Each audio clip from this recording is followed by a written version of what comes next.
Good morning. Good morrow. How Hi. how are you, Andrew? Great.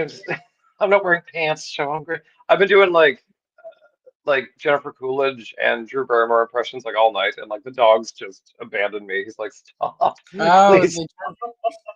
I used to do a decent. I used to have a wig just like her scream wig, but the trick to Drew Barrymore is you have to push the entire bottom of your mouth up so that you can get like that California thing. It's like It's in not there somewhere. California. It's like mid-Atlantic meets lisp meets like speech impediment. Like it's all off the side of the mouth. Like we're With coloring back like that's Jennifer Coolidge plus anyway. I'm mm, confusing the two now. it's Should be doing Alicia Silverstone, but she's not interesting enough. no. All right, really quick. Let's say hello to the chat. Hello, Z-Man at the party. I should reach out to Craig. I don't know that they need the extra promotion, so their crowdfund is doing spectacular. But yeah, I could reach out to Craig. I'm sure he could find time in his busy what was the line from Clueless, in his busy pant dropping schedule to join me. Hello. Oh, Stanley's Toy Channel. And you know what, guys? Stanley is a new member of the channel. So you know how we welcome channel members, Andrew? Bring out the olive! Bring out the olive! Bring out the olive! And enough champagne to fill the Nile. I'm gonna get a cease and desist from Gal Gadot at some point, and I am going I'm to gonna be wear going to tip that. her off. I'm gonna wear that like a badge. I'm gonna like. I'm gonna do an entire video. Gal Gadot said cease and desist. I don't even know why. It's just like, yeah, just sends me. Good morning, Radical Toys. Lovely to see you. Thank you for joining. Hello, Nolan. Thank you. Thank you. Good morning, Rowdy Riles. Welcome. Happy to see you, my friend. And Mint with Card says, hi, everyone, and apologies in advance, Andrew. Bring out the olive! Bring out the olive! Bring out the olive! And enough champagne to fill the Nile. It'd be different if we didn't already do a stream like 2 days ago. I know, but hey, like, I've got people paying for content, so I gotta give them their money's worth, you know? You know what? Fair enough. I'm Uh, still Good morning, Heligeek, aka Paul Galliano, the most attractive actor in Hollywood. Um, yeah, same girl. Same. Well, boy, I don't know. Everyone's a girl on Sunday morning. You're I bet I bet Craig would get really frustrated because he would accidentally slip outside of the lines and then he would get mad and like throw his crayon across the room, and then Abby would like flash through the screen like, he's okay, guys, he's okay. yeah. The cats would get scared. All right, let's see. All right, we are caught up. And yeah. Today we're doing some Batgirl. I printed 2 pages because I don't know how it will go. Probably not gonna. This is the one I picked. This is some Don Heck Batgirl splash page action from when he illustrated the backup strip in Detective Comics, inked by Frank Giacomo. I think that's how you say his last name. I picked this because it's cool. It's not something I would do for a short either, or a video. So I'm like, that's perfect for a live stream because it's so interesting. It's just too busy for either of those things. And we know, I'm pretty sure it's Frank Giacomo because of the lines. I know it's not, oh God, what is his name? The terrible inker who he would have erased the entire background. So, Oh, I think I know. Coletta. I know it's not Coletta because there are all these people in the background. Like with Yeah. Coletta, it would like, all of this would be gone. It would just be blank. And like all of this, it would be like the stage, the sign, and like these 4 people right in here. The rest of it would be gone. Although there is a lot of inking there, so that's kind of handy. It's not like when you Yeah. color stormtroopers, you're like done. Like Yeah, there is a lot. Should have wiped this desk down better, but there we go. in a bubble. But I'm also not gonna like individually color them, like, because that's too much. I'm gonna figure out some sort of color plan because I looked at the original art, and it's sort of all of this is done in like purples and blues. And even she is in an inky. This is denoting the shadows. So, and then the lights on her butt from below. So I'm not. I'm gonna kind of go with that, but I'm gonna do it a little different. But either way, and I'm gonna move that to the top. There we go. To top. I'm Anyway, gonna be on doing. I don't know who did this, but it's very style guide coded. that So, that is Dick Giordano. so it is. Yep, Um, and it's I don't know how moons look, especially when they're like 3 feet from the Earth, but whatever. It's fine. oh no, that's a nice effect. Like, I'm trying here, kids. yeah. I'm trying. I'm trying to learn here. Well, not only that, though, with all the smog and nonsense above the air of Gotham, it's gonna be pretty. You're gonna get stuff over the moon just because of the smog and stuff. So it's a nice choice. That's I would do probably something similar. So yeah, I was glad you picked Batgirl because I think Batgirl is cool. I couldn't decide which Batgirl. I almost said Batgirl, like it's still Barb, but the Batgirl of Burnside. I do But then love that. I like sort of. I've read a little bit of that, and I quite like the tone of it. For me, it's more Mhm. of a Batgirl year one sort of situation where it's like I can imagine that was her early adventures. Yeah, I think Um, that was the disconnect because like we just came off of Gail Simone's Batgirl, where it's like sort of yeah, like deep analysis of her, using her legs again and getting back in the scene, and then it just slams back to like Barbara the college years, and you're like, that was yeah, 1982. Like it's been a while. yeah. It was Well, and she good. didn't even Well, and she even in the lore, all the lore, even back to her introduction, had graduated college early because of her Mhm. photographic memory, and she was a wonder kid. And then She she was was like the youngest person ever elected to Congress due to a specific law in the DC universe. yeah, So yeah. She was that, like, that's why I kind of liked this one too. Because I mean, like, hey, it's like I hope it won't take 2 full hours. Because I also have like kind of a poison ivy maze in the wings yeah, just in case. yeah, But also like I did like this era of her and Robin because like now I'm very team like Barbara Dick. But at the time, I was like, she is significantly older than him, and he was very yeah, much still a teenager. So like there was some, yeah. Like, and she was very much like, no, but you're like, my that's also the era where uh Dick as Robin started having more. It's like he got his first real solo strip. Like, also they were um, starting to age him up. So like the balls yeah, dropped. He was like some like orange alien from another planet, and you're like, okay, like yeah. It he was started like to be six. Like, right. It was right after the end of the first Titans series and before the second Titans. And then they aged him up a little. He was in college at Hudson University, and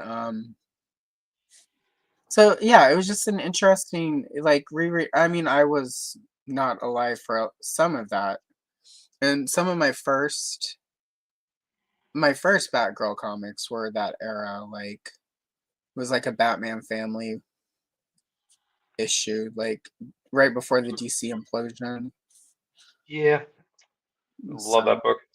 my dad As brought would like I kind of liked her. Like I liked her from the jump. Like from even like I wasn't around in the '60s, despite my crow's feet, but yeah, like um she was almost fully formed, almost like Storm coming. Like from the first issue, you're like, I get you. Like I understand what yeah, makes you different kind of thing. But like the Batman family books, where I was like she was always smart, but like yeah. not in a Mr. Terrific Batman like weird league kind of way, but it's more just like just Mhm. crafty. Well, she also And figured out who Dick and Bruce were before they figured out who she was, which I thought was yeah, always really interesting. Was that essentially she was a better detective, yeah, and especially at that day and time at DC Comics, that they would let Batgirl be in some ways superior as far as detective work to Batman. Well, that's back when Batman could be fallible, which also saved time for Batman because I Yeah. hated 90s onward where it's like, I'm planned for every contingency. And you're like, that's fun. Like, so it's Oh, like Deus Ex Batman, like, hated it. all right. Really quick. I'm gonna circle back to chat to just remember. Let's see. And All more right. of So the we got a good question from Nolan. What Batgirl do you prefer, purple or the black and yellow? Personally, he prefers the purple. I'm the gray, Yeah, I like actually. yeah, I like the gray yellow. The purple was the TV show she was which also I watched as a kid, but like it was in syndication, so I didn't get to rewatch it until I was much older. So I just imprinted on the gray yellow or the black and yellow. It depended on who the inker was sometimes. But Yeah. yeah. It's very, like, it's again, very storm coded where you're like, is it black? Is it white? Is it silver? Yeah. Like, who's to say? Yeah, exactly. Also, I watched a really good video um last week about when I was dying, um when I was feeling super miserable. I watched a really good on YouTube. Let's see. Jason Todd Robin history. I'm gonna find it and I'm gonna drop it in the chat because I thought, as somebody who was there for it, I found It it. looked real. It was a really nice coverage of him, and really, and it highlighted for me like the reality that I preferred the pre-crisis Jason Todd, Yeah, like he was visually different. and it talked Um, a lot about Nocturna. Here we go. You don't know Jason Todd by Panda Red. He's a giant YouTuber. He doesn't. It's not like he benefits necessarily, but I thought this was really good. I'm gonna drop it in chat, y'all. For anyone who wonders about Jason Todd and why, and this video actually illustrates why I voted to kill him, because the post-crisis Jason was terrible, whereas the pre-crisis Jason was not. So, all right, thank you. the problem with Oh, pre-crisis too is that I feel like they look different, but I hated that he was basically Dick Grayson in every way otherwise. yeah. That's All right, Alex is here. Sorry, Andrew. Bring out the olive. Bring out the olive. Bring out the olive.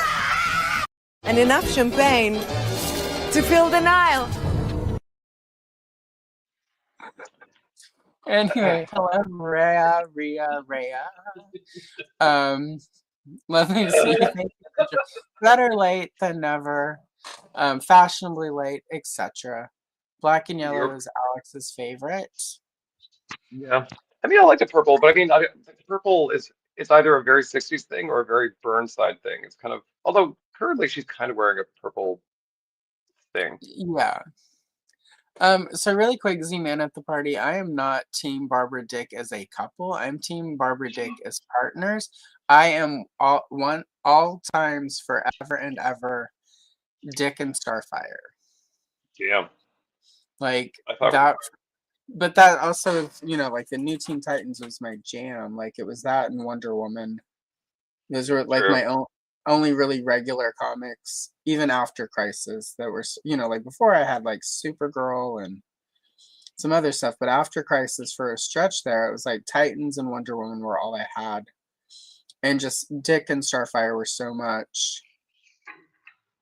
I gotta find Um, like I janky. always, and it's weird, and I get sort of why the Robin kind of works, because anytime they tried to give Barbara a romantic interest pre-crisis, it never quite worked. I mean, it's like most Um, characters, unless you're like one of like, unless you're the final girl, like any new relationship, you're like, even for Batman, even for Spider-Man, for yeah, whoever, you're like, cute. Like, this isn't gonna last. So I'm not yeah. investing much in. Well, and I think that's the problem. It always had that sense of no matter what happened with Barbara's love life, that it was going to be status quo within a few issues.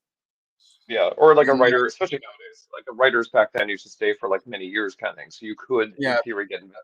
Now you've got like 9 to 12 months at best before there's like either a creative difference or DC or Marvel to sort of like they're like all new direction, and you're like, oh my God, stop. Yeah, and it's like I don't know how much that work, like, and that's the thing. I think they think, oh, we'll do a big splash with a new direction and a new New number ones. number one, but it's like for me a big part of what killed it after the New 52 is when they rebooted and started everything back to number one again.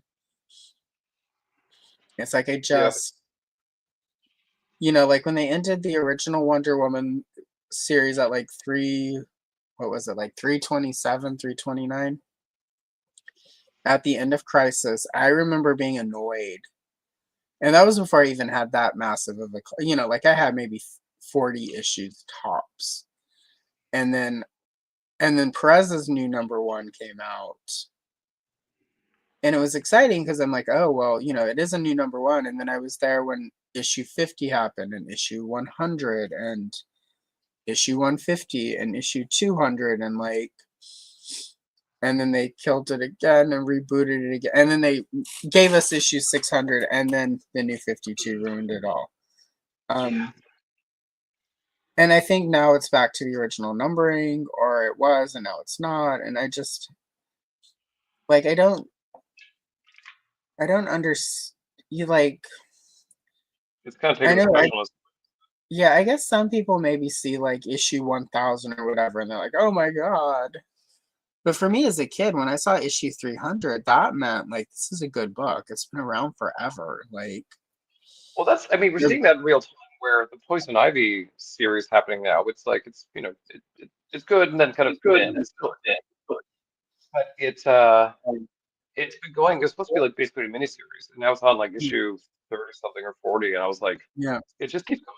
Just and mostly because I think because they're not trying to make her an anti-hero, and they're not trying to make her yeah, really even likable. You're just like, wow, what a horrible person. But tell me more. Like it's like that's the proper way to do a villain book where you're like, yeah, that was the most horrible thing I've ever seen. Good for you. yeah. That's accurate. Yes, that's the only time I've been excited by Joker. Yeah, right. I see. I disagree and agree. Like, my problem with the Oracle thing is I don't think she should have ever. I feel like them letting Alan Moore put her in the wheelchair was gross and stupid. But I am also of the so it's and I don't like the idea of her being Batwoman because there have been a couple Batwomans even before she became Batgirl, before Barbara Gordon was Batgirl. So I like the idea of an independent, and I liked Oracle, but Oracle was also sort of, it started with John Ostrander and Suicide Squad, and it was them making the best of what the sort of crime against a fictional character that Alan Moore perpetrated by crippling her.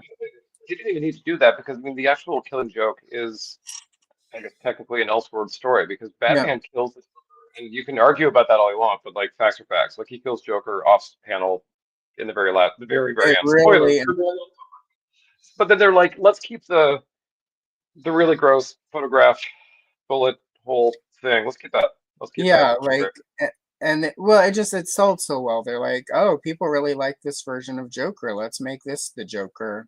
And I think, You could have done. You could have just done that. Like, it's and but I mean also that said, I mean there's a thing where they're like you had someone who was a popular character in a wheelchair still kicking ass and taking names, and it was actually yeah, like a very interesting part of DC for a very long time. So like it's yeah, such a yeah. when they decided to end so tough. And it's Like like, and I will say, like when Gail Simone for New 52 brought her back, I felt like Gail Simone did the best she could with like a yeah, complicated situation where it's like, okay, she walks again because of like a special procedure. And I think Gail Simone did a really great job of paying homage to like her Oracle years while, sort of acknowledging that it's a weird situation. So like, I don't know, Gail yeah, Simone is one of my favorite writers. She might be a bear, so like a real bear. she's an actual Um, bear woman. yeah. I met her once in a Catman cosplay, and I was just like, God, Oh, just I bet she incredible. loved. She Because used to come everyone's like, to. like, ugh. Allegedly, Like, she lives not far from me, so it's possible one day I could be getting groceries and run into her. Um, and I'm just gonna pretend. Well, I mean, like I've met her at a. We used to have in Portland a thing called Wonder Woman Days that we would do. They would do Wonder Woman Day every year, and it was a fundraiser for domestic violence because there are a couple of domestic violence charities in Portland where it's actual houses that help women escape and help them get on their feet and find housing and find their basic necessities and stuff.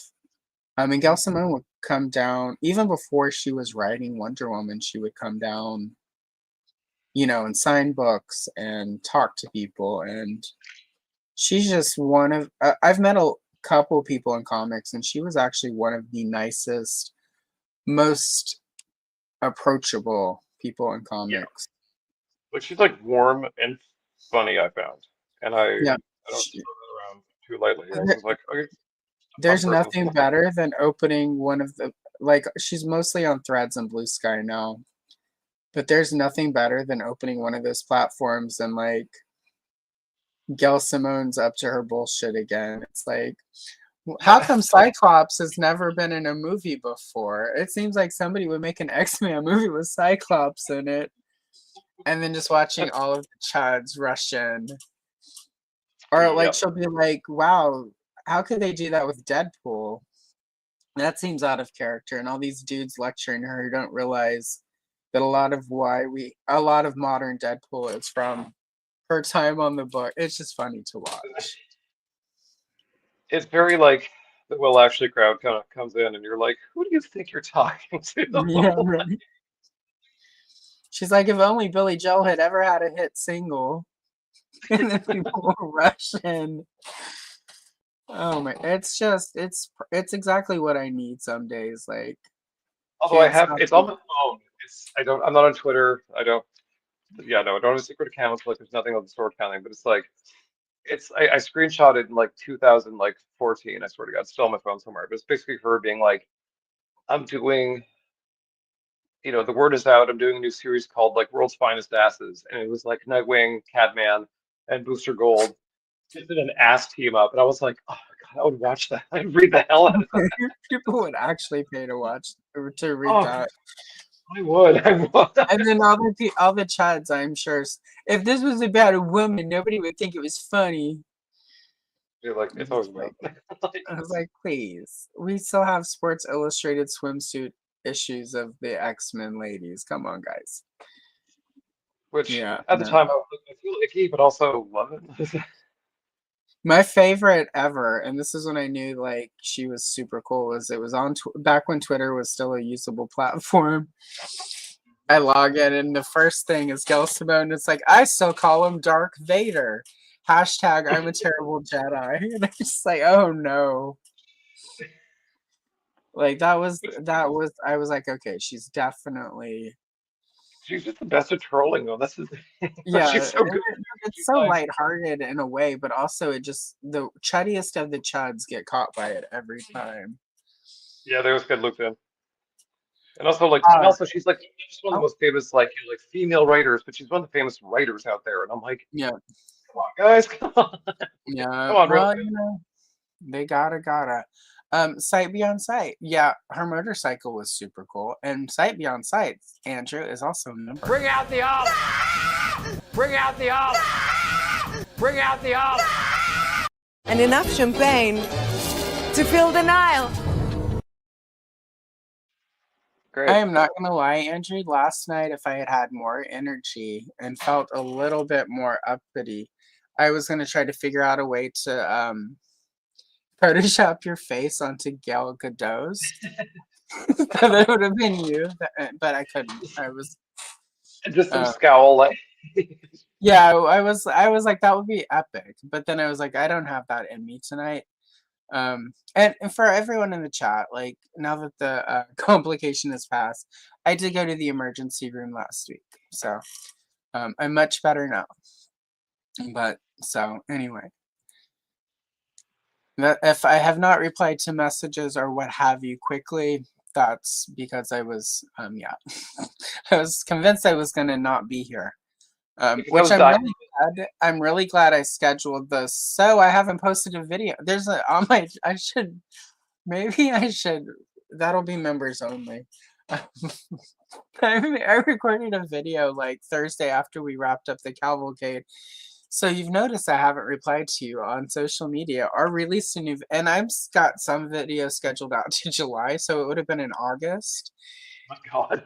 And I was like, that's kind of bitchy, but I was like, at the same time, it's top tier Allison. It's not that we're not friends, it's that I'm dead. Anyway, so I'm not dead, so we can talk about it. Yeah, and I do agree with this, right? But Alex Ross did, and I like a lot of Alex Ross, but I dislike the way he. The thing I don't like about Kingdom Come is we have like everyone's got kids, and everyone's power girl is power woman. I think the way around it, in my opinion, would be to have her back as Batgirl for a period, and then have her assume a new identity that's all of her own. Because I do, like the Kathy Kane, Kate Kane, like I feel like that hits in a really important way. And that was partly so that, I know it was partly DC's like, we need to make sure nobody else uses a Batwoman. But I also like think Kate Kane and Batwoman is distinct enough from who Barbara Gordon is that I don't think it would have worked. But I do think they could have created a new identity. I think there should have been a Batgirl period. A new 50, like whatever the hell it is now. I feel like it's okay to have her Batgirl for a while, but then have her assume a new identity where it is more focused on sort of the Oracle side of things, but at the same time. So Which they're kind of doing. It's like, and that's the two right now for sidekicks. It's a very annoying time because they keep adding sidekicks, but not yeah, retiring the old ones, including the original ones. And so, like, there's, I think, 3 or 4 Wonder Girls currently, and it's just like they're just like, or like, I mean, Kid Flashes. I think there's about 3 or 4 of those. It's a lot. but I think A lot of my issue with the Wonder Girl situation is Donna Troy had graduated to Troya, Mhm. and then we got Cassie Wonder Girl, and then they brought in Yara Flores, who I've read a couple of. I don't have the full run of her Wonder Girl series. I quite She's liked not much, her. but yeah, she's fun. I had a lot of fun with. I really liked that they were doing something with the other Amazon tribes that are out there. So Mhm. like,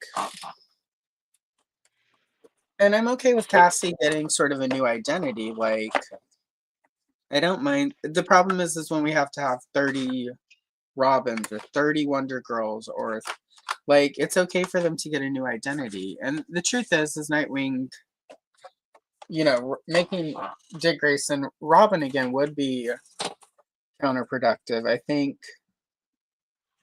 for me, what makes the Batgirl situation different is Batgirl is never, even the original Betty Kane Batgirl from the 50s was never Batman's protege. And Barbara Gordon, what I liked, even though she was part of the Bat family, she was an independent hero all of her own. So to me, it would have made sense if, like she was Batgirl, then she was Oracle, then she was Batgirl for a short time, and then realized, oh, I've outgrown Batgirl, and assumed a new identity because she never technically. It's not like Batman was like, you should be Batgirl. Like that wasn't. She's never really been a sidekick. She's always just been a was it never hero. attempted like in that whole set like at all? So Yeah. So it just for me, it's like I've always, like, and there are plenty of identities they could have given her that would work perfect, in my opinion. Like, but that's also the part of the problem too, is that they they always want to go back to start. So they yeah, keep introducing characters, but they kind of, and I mean, like, and I mean, this is the Tim Drake problem too, where it's like, what do you do with him? So they yeah, currently he is Robin. They've given him like a Red Robin, Drake, like Drake Mallard. And in my Like all opinion, the Red Robin worked for Tim Drake. I thought that was a nice that's a little evolution. much. Yeah, like it was fine, but then they dropped that, and now he's Robin again. But is he? Because I think Damien's Robin again too. I dislike Damien, so I'm going to refrain from this conversation. If there was I a 900 number for Damien, I would call. So, I would call him. I'm like, oh, kill that kid. I don't care. yeah, but I'm also very old school where I don't I don't like that when Wonder Woman has kids. I don't like when Superman has kids. I don't like Batman. Like to me that This table is very shaky. Sorry, everybody. it's Um, yeah, that's I what think like the happens. has kids right now, and I'm like, I don't want that. I don't want that. Yeah, I don't find it narratively interesting, basically. I guess they're just sort of like we've done everything, so now they have to have kids, and you're like, here's the thing Well, about kids. It's not yeah, like a wife. You can just get rid of them or kill them. Like you have to they have to continue. I guess Aquaman kills his kids all the time, so there's yeah. that. So maybe Well, there it's is like an out. But like, whenever just, Roy Thomas did like Infinity Inc. and like Steve Trevor and Wonder like Fury as their kid, like I didn't mind that because it was an alternate reality. Like you still have your mainline Wonder Woman. I think the problem for me, and this is sort of what I grapple with as a comic book fan reader of decades now, right? Is to a degree I want status quo. I want to be able to pick up Wonder Woman every month and like have some givens. Like Diana Prince is Wonder Woman or Princess Diana, like I'm not even that attached to like the Diana Prince secret identity part of it. Um but I need, Princess Diana of Themyscira. I need the Amazons to not be murderous bitches. Um I don't, but like Steve Trevor is cool. I don't mind, but I don't mind if she has a different love interest. But I do think she should have a love interest because for me, that's an interesting dichotomy for her. Um,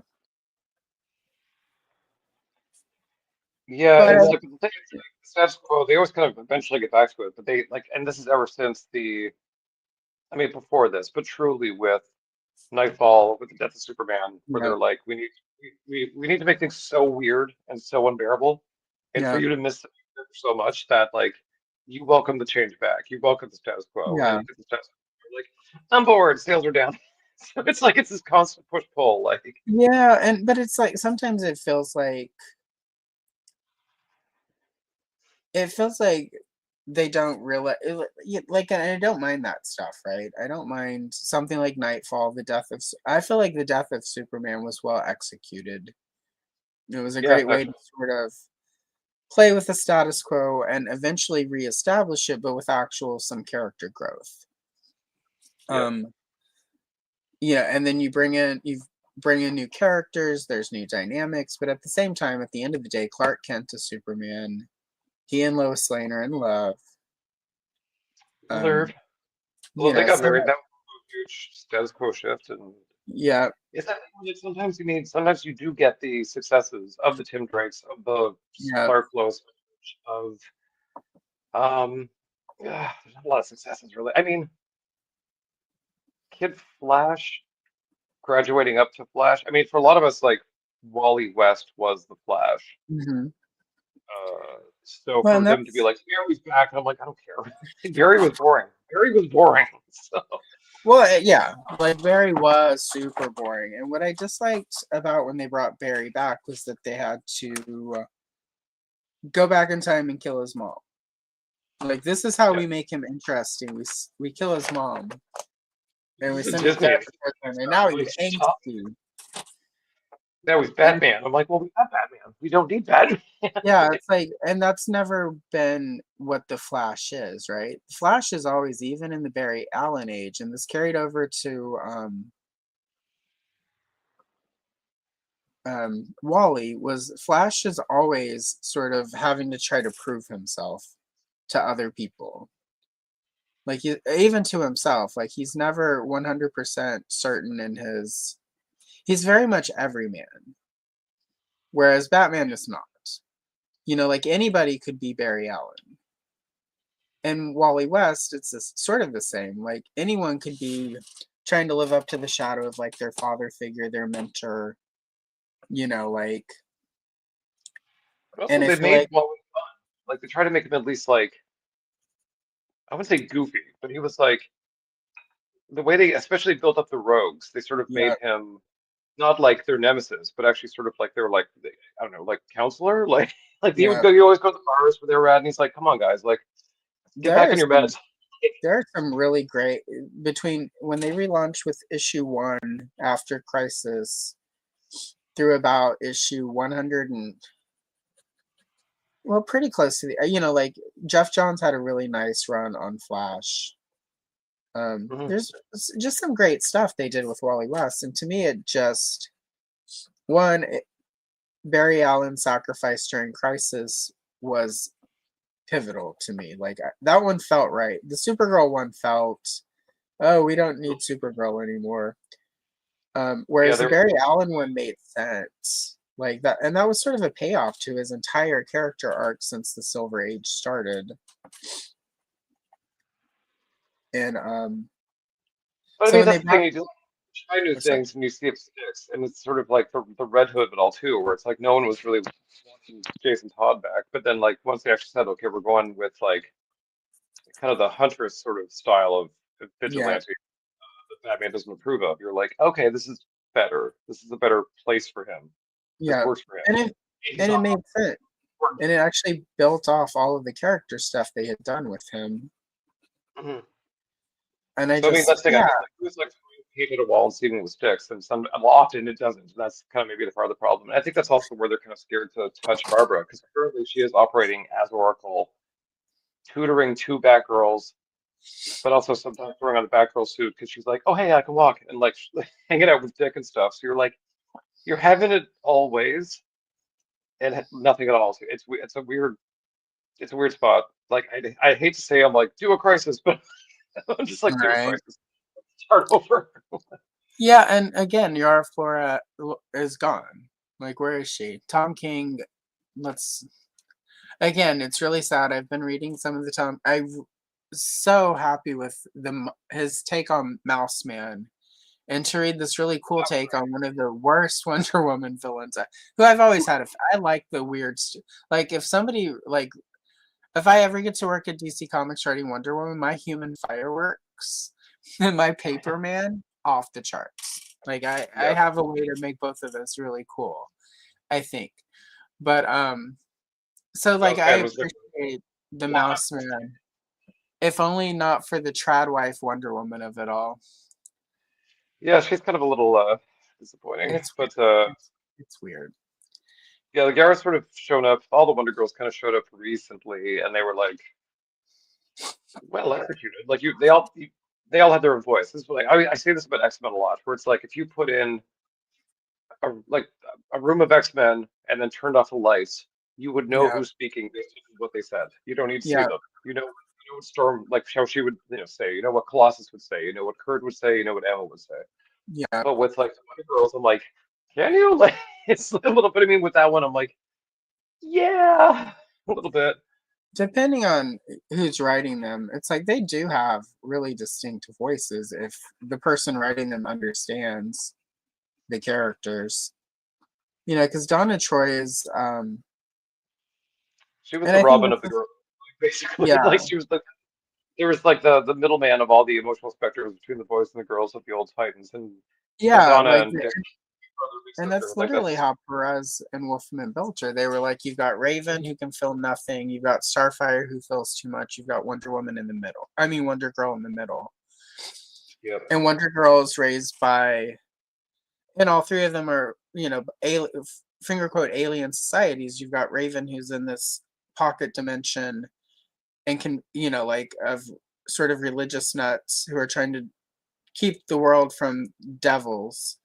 Starfire's from this tropical planet in a system the Green Lanterns can't go to, and she was sold, not sold, but like her family had to give her away to do a peace treaty, to prevent war from coming to Vega, and then the Amazons are partly there to always be in opposition to Ares. So it's like all three of them are the same basic story through different lenses. Mhm. And And different. and Donna, despite who is Wonder Girl during the Perez Wolfman era, she was still way more grounded than everyone else. I would assume because of the Amazon teachings, like Sure, like maybe yeah. that But back changes with then, wins. well, but back in this, back then there was sort of a stable. Anyone could be Wonder Woman in the Silver Age because it wasn't special powers truly. It was just Amazon training. Yeah, you just did that tournament and like deflected some bullets, and you're like, ta-da, put on the leotard. You're like, okay. Yeah, and especially during the Golden Age, anyone could be Wonder Woman if you adhered to the principles of the Amazons and you did the training. That sort of shifted a little bit in the Silver Age. And the main switch was actually Marv Wolfman when he redid For Who is Wonder Girl, where Donna has that thing where it's like, oh, they took the purple healing ray and gave me a portion of their powers. So that's kind of where the change between anybody could be an Amazon through Amazon training sort of shifted. But yeah, and again, like Cassie also, like properly written, Cassie and Donna Troy play off of each other because Cassie is sort of the all-American 90s version of a girl. Yeah. So she's perfect sort of little sister character to both Diana and Donna. It's just a shame that John Byrne decided to screw Donna Troy's origin up so bad. Again. Well, the thing And is then I don't. you're like, no, no, no, no. Let's see. Yeah, My Paper Man is dark. Um, but the point of My Paper Man was like how Diana would react to an actual Batman level villain. Human Fireworks, I'm not going to talk about because I could repurpose the Human Fireworks. Yeah, like I don't. If they needed to bring Barry Allen back, that would have been fine, but he should have come back and either stayed retired or stayed living in the 30th century with Iris, Which I think he is or now. It's weird to keep him. probably, I think they keep, or they could have given him a new identity. But I feel like shifting Wally West out the way they did was just stupid and dumb. Yeah, it's kind of one of the yeah, kind of again like the X-Men. I mean, it's like at some point there's like too many characters, and you're like we all have our fave obscure one, but you're like, God help you if you're looking for that person, because like it just depends on the writer, and Yeah. if they're not one of the heavies, you're probably not going to see them for too long. Yeah, and with teen books, like that kind of makes a little bit more sense. But when it's like your major flagship, the Flash at this point is a flagship DC character. Like Yeah, you got Superman, Batman, and Wonder Woman as sort of the Trinity, and right under that you've got Green Lantern, the Flash, and then Aquaman. Like it's sort of the big three and the next big three.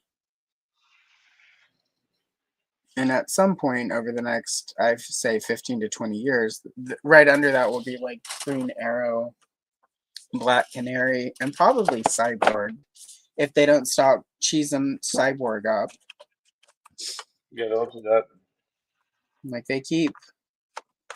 I wasn't a huge fan of them bringing him up to the Justice League because I felt like that takes away some of Victor's storyline. A big part of him being in the Titans was that, and I felt like that robbed him because there's no way that Justice League under Jeff Johns could ever quite.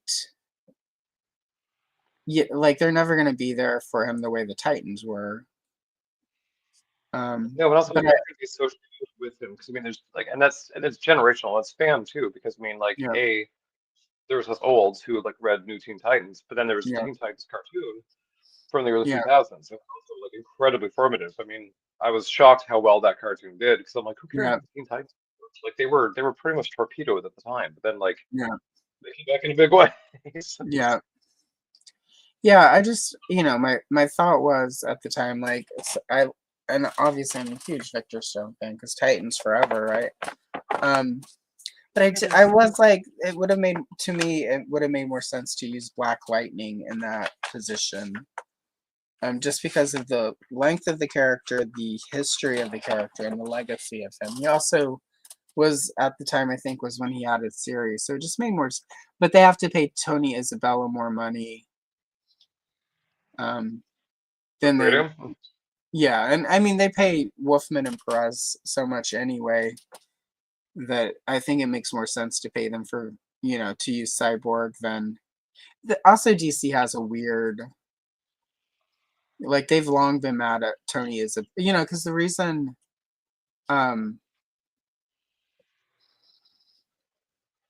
Black Lightning never joined the Justice League back in the day was Isabella didn't want that. They were like, nope. And that's partly why we got Black Vulcan, because they didn't want to pay the licensing fees. Hanna-Barbera didn't want to pay licensing fees for Black Lightning, so they created Black Vulcan. And I think that has long led to issues between DC and Tony Isabella. I can't remember if Tony has... Oh, sorry. Oh, they were basically the same characters. You're like, what are we doing here? Yeah. And Isabella has recently come out as transgender. I can't remember if they have changed their first name or not. So if they have, and I'm getting that wrong, I do apologize. But I do know that they are now she, her pronouns. So I keep going with they because I'm using the Tony name and I can't remember. So trying to go on the safe side and not... If you're watching Isabella, apologies. I'm trying to not shit on you. But I don't, But anyway, so yeah, I think that's part of it. And again, that's part of the thing annoys me a lot about DC Comics, because it feels like they're fine with paying like Wolfman and Perez. Yeah. Well, like yeah. Like, Or, like Jeff Johns or some of the modern people. And I think they're okay with Alan Moore, because I think Alan Moore is still refusing to accept checks from them. Yeah. Or so he says. I'm sure Alan Moore cashes every one of those checks, because he has not done anything but write. He's not done any significant writing in at least 20 years. But yeah, at some point you're like, there's no retirement plan at DC, so maybe I should. Yeah. Cash them up. Well, that's why Jeanette Kahn sort of wrote everything the way those contracts. Like under Jeanette Kahn, they all, like they post Jeanette Kahn, people don't get royalties the same way. So she really understood that like happy creators made great comics. And that's what, and like Alan Moore's complaint about Watchmen is at some point the rights were supposed to revert to him if it ever went out of print. And of course, it never goes out of print. But I'm also going to say, I don't think if the rights reverted to him, if he would be able to get it published with the same worldwide. Like, I think he makes probably more money with DC retaining the publishing rights. And then he would probably just sell it outright, honestly, and get a big cash. We had to sell to Disney or something like. But like, and I know there are a lot of people who are like on his side about that, but that was a that was a freelance gig under a really specific contract, and you can be annoyed by the terms of your contract, but he knew what he was signing for. He just assumed that. I don't think he assumed it would become what it did and he would get the rights back. No, and also, I mean, he wanted to do like the Fawcett characters. So, I mean, like, imagine if he did that. Like, it would have been. He would have never got those rights back ever, ever, ever. There's a chance now that at some point people are like, oh, we haven't made any money off of Watchmen in 10 years. So I don't think that's gonna happen. Because that's the thing. You meet someone, and they're like, I wanted to get in comics. You just send them year one and Watchmen. Like, it's the first thing you do. First thing. Oh yeah. Matt doesn't read a lot of comics, and he started because they were doing like the Watchmen animated thing on HBO Max. And he was watching that, and he had them like whenever we started dating, he had the movie. But of course, the comic and the movie are different. So the animated thing they're doing on Max is like faithful to the comic, and he was like, "Wait, this is different." So for He's like, Christmas, that it was our first year in this house, and like that, our first months in this house. And so for Christmas that year, I got him like the Ultimate Watchmen that had like everything in it. So, and he then watched the series, which that series on HBO is one of my favorite shows ever. it didn't need to be that good. Like I remember watching it, I'm like, damn, like this, I didn't expect this. Like, Okay, I was thank you, expecting like Alex. Arrow or Flash, and I was like, oh shit, this is good. Okay, thank you, Alex. Very good to know. Okay, so I'm just gonna go with Isabella since that's gonna be easy for my old brain to remember after reading Black Lightning comics since the 70s. Um, so good to know. Jenny Isabella, and I will default to Isabella if I'm feeling uncertain. But yeah. Um, today on Comics Talk with Andrew and Allison. We talked If about I that ever, girl. yeah, right. Well, this is just, I mean, this is kind of talking about Batgirl because it all comes back to Alan Moore who decided she should be in a wheelchair. Yep. Well, I don't know if he decided that. He decided she should be shot, like, and then Well, humiliated. no, I don't because know in the anything. killing, well, in the Killing Joke though, like when Bruce goes to see her in the hospital, they tell him that she's lost. You know, there's zero chance of her recovering usage of her legs. So that was But also, Alan like, Moore. it was a non-canon story too, so it's such a weird thing. So it was never meant to be canon, Yeah, and then it just but happened to see it. We're like, maybe it is. it's also, I remember I bought it. Like I still have my first edition Killing Joke. And I read it in the car on the way home and I was mad because I was like, wait, Yeah. that's Batgirl. Why would Batgirl and I even as like an eighth grader reading that, I was like, why would Batgirl just open the door in Gotham that way? That doesn't make sense. Honestly, a lot of people like heard Commish Gordon. They're like, yeah, sure, like, like I know it's Yeah, like we're a just different gonna story. open the door. Yeah, I it's think his just joke no, it was Batgirl. Like he just shot some chick, and you're like, yeah, that's kind of anticlimactic too. right. And then she just stands there and looks at him like as if. You're like, you've As been many if. times. Or, But yeah, it was whatever. interesting. That's it. I do love Oracle, so it's such a tough. And I mean, Yeah, it always will be. It's never gonna like go away. It's gonna be one of those like, debates, like, should you bring Uncle Ben back? Like, um, yeah, yeah. yeah, it's a difficult, yeah, and it's actually, in my opinion, though, it's one of the, it's a good debate in comics, right? Because while it does have, you know, there are the social elements of like disability, visibility, and, you know, is taking a disabled character and giving them through fictional means a way to walk again, like, how ableist is that? Or is there ever a case where it's okay? Like, I Well, saw some that's really, oh, Bruce. sorry, Bruce no longer like Bruce had his back broken in the '90s, and then came back like yeah, 6 months later. We were like, yeah, we have technology. Like this is kind of a non-issue yeah, now, isn't it? Like, so. I feel yeah, like, but I also, but I did feel like there were some really good conversations that were happening in certain message boards. There are, of course, the places that just suck to ever go and look at a conversation. But I did feel like I saw some great nuanced conversation, and I really liked when Gail Simone was talking about it, and she just flat out said they were going to do it regardless. And I yeah, felt like if somebody was going to write that, it should be me. Um, and I, you know, like I feel like based on what she was given, I really loved that Batgirl series too. it was pretty good Like, because again, it was like they didn't really gloss over it either. They sort of, mm-mm. she And held it. when it was even almost meta in the way she struggled with like, should I even be able to? What about the people who can't afford, you know, sort of this?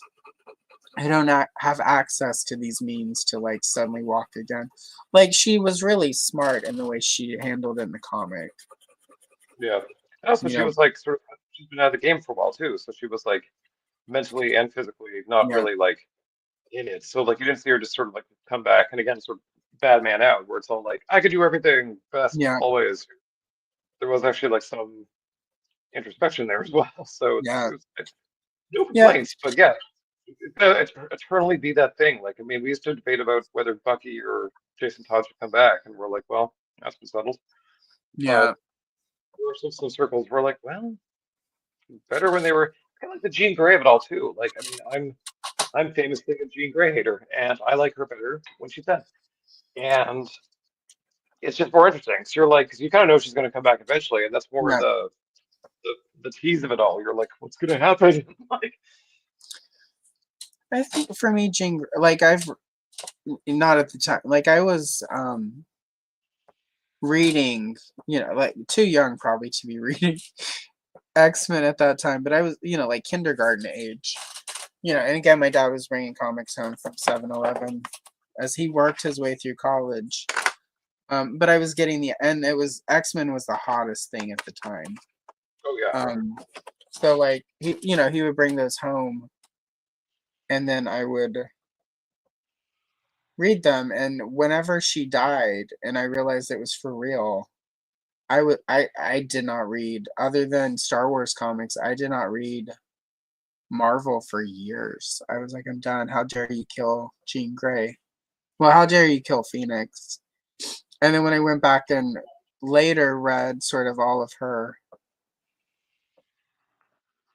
the pre all new X-Men issues, from like the 60s and 70s, and it's like, oh my god, like she's you're super the killer of boring. God. It's just like Yeah, like, it was like, these that are whoa, made like possible for a Sue Storm outfit. You're like, can you tell them apart? No, you're the same character. You're the same socialite yeah, airhead who's like heart of gold, who always goes after the nerds because the nerds are the fans. Like same character every single time. yeah. Like the early Marvel And girls were. but at the same time, it shows the brilliance of Chris Claremont at that, and Byrne at that period. Like, there's some well written. And I remember buying all of the. I started rereading Marvel because they started doing classic X-Men, where they started sort of at the beginning of the all new X-Men. So I was able to Oh, go back and read the for like $1 at the newsstand. Was able to get um, X-Men, classic X-Men, and reread the Jean Grey, because all of that stuff, of course, I had lost by that point. yeah, it's like when they were reprinting them because there was like again we didn't have Wikipedia, so someone would mention like Eunice the Untouchable, and I'm like who? And then they were like, oh, it's actually in X-Men number 8 or 10 or Yeah, whatever. the little square in the corner of the comic, and and they had the Steve Lytle covers, and he's just like one of my favorite artists of that era. And and I was able, as as a slightly older teenager who had been through, and she was of course alive again by that point, so it was a lot easier to and I'd survived the crisis. Mhm. Yeah. And Oh, the by the way, death, I was oh in sorry, like in a pod, and you're like, okay, like it's wild, yeah, it's just wild. under Lake I still occasionally will joke, like you'll find me in if you ever hear I die, just go look in a pod under Lake Michigan. Completely. Like, don't worry about it because Yeah, that, reasons. And that's like seriously, it's just because like they were like, we're doing X Factor, we need Gene. That's it. That's the only reason. It wasn't like fan yeah. demand. It wasn't. It was just like, well, she's back. Well, originally it sounds like they had a really specific focus and point for, like, because it was X Factor that they brought her back in, like, and it was the original X-Men all reunited. Well, that's the thing too. And I Because remember, also remember, like, Kiss Boys have always been a thing. So like, there were even then, even in like the mid '80s, there's still people being like, the original five are my only real X-Men, and yeah, you're like, here you go, like here, take it. God. but I do remember reading somewhere they had slightly different plans originally for that series that didn't quite work. There were creative shifts ahead of time, and We call them And creative it, differences now. and it all could have just been avoided if the editor-in-chief had not insisted that Phoenix die. She can't kill all those people and be redeemed. Well, here we are. Yeah. It wasn't Jim Shooter. Who was the other one? Maybe it was Jim Shooter. Was he the one who wrote the Legion of Superheroes when he was like 13? Yeah. Yeah, so it was Jim Shooter. He was like, Heroes can't ever kill and can't be redeemed. They have to die. There has to be the punishment." And he insisted. And originally, when they plotted out Dark Phoenix, she was gonna finger quote die, but she was gonna come back from it immediately, right? Because the Phoenix is always reborn. Mm-hmm. And then he Well, was I mean, like, it "No." wasn't. We I'm didn't have sorry. all that lore at the time. I don't know what to do with Babs. So I'm not gonna touch her. I'm gonna do Robin instead. I'm confused. Yeah, start with Robin. That's how it goes. No, Mm, but yeah. So I just thought these colors don't really make sense. Geranium. I don't know what a geranium looks like. geranium, is it yellow?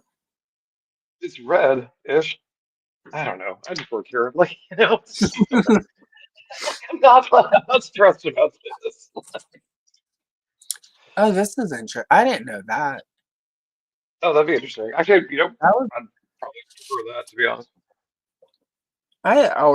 Dazzler was one of the few comics from Marvel I read during the time away from it. My uncle would collect them because he was very much, it was the 70s, of course, so he was very into disco. He took me to see Grease and Xanadu. We went to Greece like 4 or 5 times, and we went to Xanadu 4 or 5 times. We were the only people probably who saw Xanadu 4 or 5 times in 1980. I do feel like it's funny. By the time I really got into comics, like Dazzler was still kind of like around, but already tacky. Yeah, Uh, in a sense. So it's that, and Disco was also like out tacky, yeah, tired coming. So it's that thing where there's this 1-2 punch where I'm like, eh. But I mean, she was popular. Like her book yeah. ran for quite a while. Like a lot of Yeah, big characters. at least 50. It was, I think, 50 issues, and then she got one of the super specials, and Mhm. she's at least 2 Marvel Essential sets because I have those. I should get those and scan a couple Dazzler covers and turn them into coloring pages. When I do I that, mean, I'll have you out and we'll color Dazzler. yeah, it's funny. My friend Michael Anderson, you probably know him on YouTube. He's the premier Dazzler fan. I'm always like, I'm scared to say anything bad about her because he will call me and be like, "You listen to me." How dare you? Meanwhile, Don't make me come meanwhile, to your house. the Jean Grey fans come for me. I'm like, bring it on. I don't care. Like, you have all the options in the world. You have Storm, you've got Rogue, you've got so many options, and you're like, no, Jean, that's the one for me. That's the interesting character. You're like, okay, okay. It's I different. just start Alex, respecting her. Like, oh, Alex, it's different when it's a man killing tons of people. yeah, that's fine. Like It's Punisher, different. whatever. Okay, so here's the deal, Paul Galliano.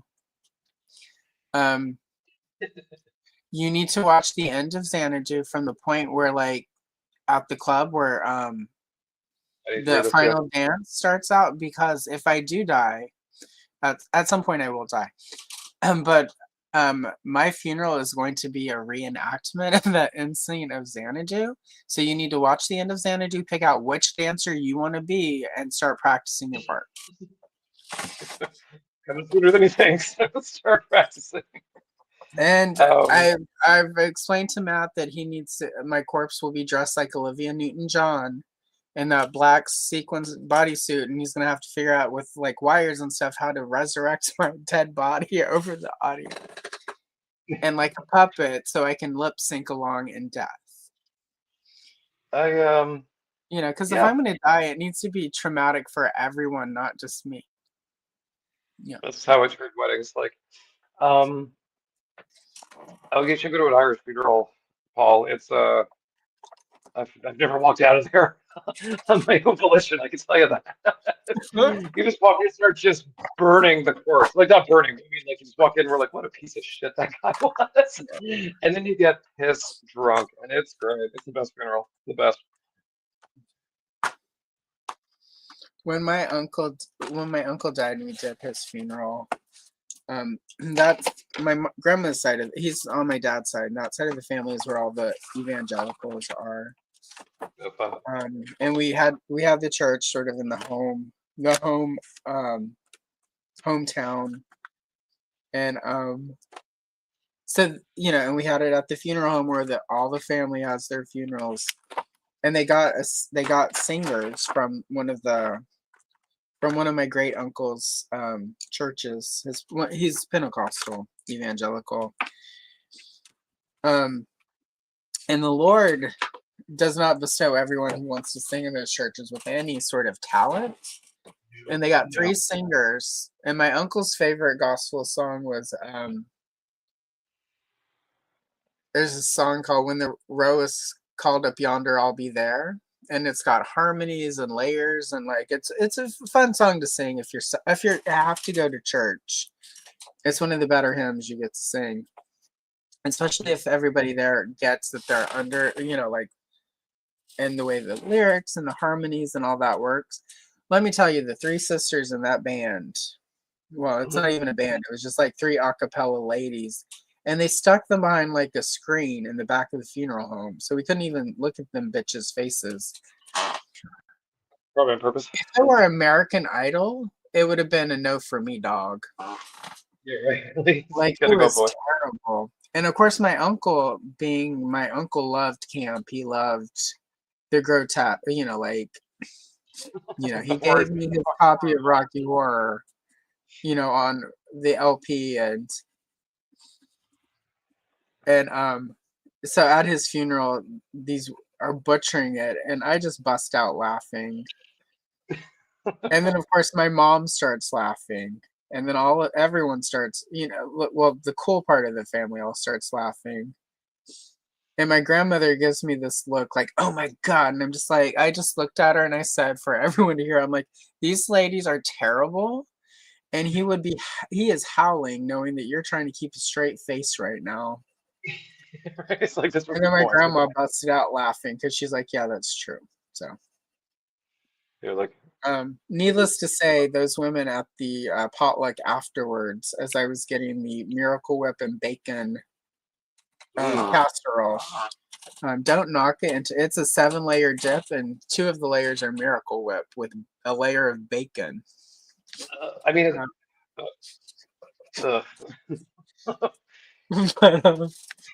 remember, like, when I was younger, I'm like, I hate mayonnaise, and then I think it's because I kept getting Miracle Whip, and then I actually had real mayonnaise, and I'm like, oh, not to like call out my rice too much, but I was like, oh, mayonnaise, I love it actually. It's just that I've had mayonnaise is all right, whatever that was for too long. But they glared at me when I was trying to get it. I'm like, lady, you're at my uncle's funeral singing terribly. You get what you get.